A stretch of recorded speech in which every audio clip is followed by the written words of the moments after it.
ada setengah-setengah motor yang memang dah ada built-in integrated signal light ni. Macam Royal Enfield, Himalayan 450 dan juga BMW. So kalau korang nak buat, korang just boleh DIY je, buat sendiri. Okey, apa yang dikatakan integrated signal motosikal? So macam yang korang tengok ni, integrated signal motosikal ni, signal biasa berfungsi sebagai lampu belakang selain daripada signal. And then bila kita turn on signal sebelah kiri, signal yang sebelah kanan dia kekal dengan warna merah, signal belah kiri akan menyala LED warna kuning. So macam itulah juga sebaliknya, kalau kita turn signal belah kanan, kanan akan warna kuning dan sebelah kiri akan kekal warna merah.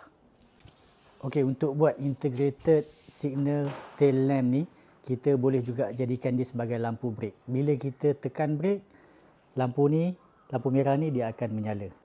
Okey, untuk pemasangan signal integratednya ni sangat-sangat mudah. Korang boleh dapat dekat pasaran. Signal yang ada fungsi lampu merah dan lampu kuning LED. Lepas tu dia ada tiga wire. Dua wire tap pada signal original dan satu wire tap pada lampu belakang.